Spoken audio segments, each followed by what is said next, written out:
Family homelessness is the largest growing segment of the homeless population. Anybody can be homeless. It does not discriminate. A lot of times they come into the shelter and they think that this is kind of the worst thing that has ever happened to them. They are at the bottom. They never imagined that this would be them.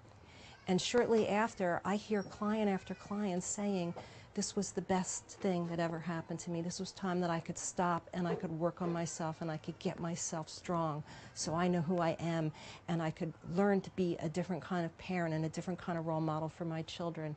And I have hope now. When we had first come here and walked in the doors, it was, you know, a relief because I seen that it was nice. And, you know, the staff that had welcomed us were very nice. The Red Shield is pretty much known for being a very warm and nurturing shelter, and we tend to get a lot of the younger moms who will need a lot of support, as well as some folks with a history of mental health issues. These are young women who have about a 4th grade reading level. They have gone to school till about 11th grade. They have had no job experience whatsoever and are now parents themselves of often 1 or 2 little ones. So it's really changed the nature of our work, where we would have been a lot more recovery focused. We are really doing a lot more nurturing and development of these young folks that we're seeing here. They come into a changed culture, a culture that doesn't tolerate any violence. It's a trauma-informed model that we use called Sanctuary. And we provide sort of holistic services for them.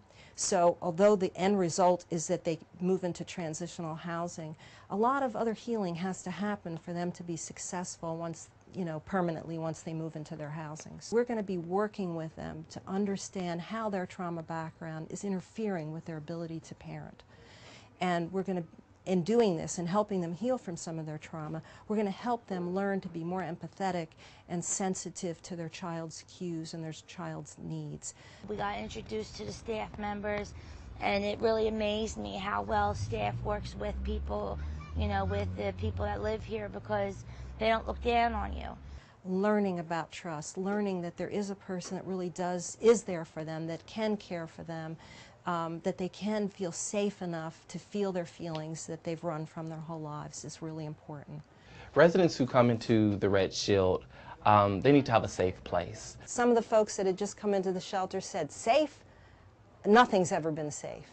But you know, when they're here, a couple months down the line, and you see them making friends, you see them, you know, coming and sharing with us their joys, sharing with us their pain, you begin to see, yeah, it begins to be the first safe place they've ever been in. There's a mural downstairs that we did as a whole house project. Each family got to do a piece of the puzzle. And one of the residents turned around and said, I never knew that I had a place where I belonged. I finally found the piece of the puzzle where I fit. The one thing that hasn't changed over time is that the Red Shield has heart. Just one big family. I mean, we had great love in that shelter. And it's really kind of rebuilding these young spirits so that they can develop the confidence to be on their own and on the road to self-sufficiency.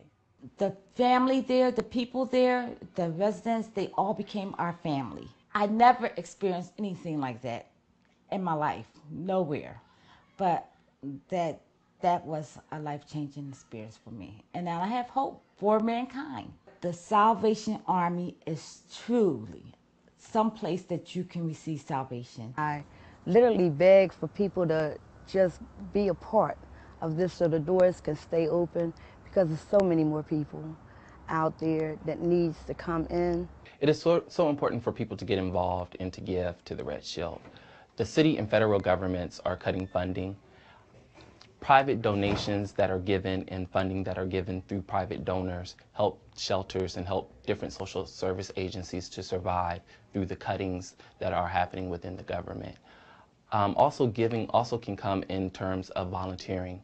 In order to change the perception of homelessness and in order to educate the community about homelessness, people need to get involved. I'm grateful, you know, to have a place where me and my daughter had went when we didn't have no place. And a lot of days I thank my God for having places like this, because without these places, it'd be a whole lot of lost souls.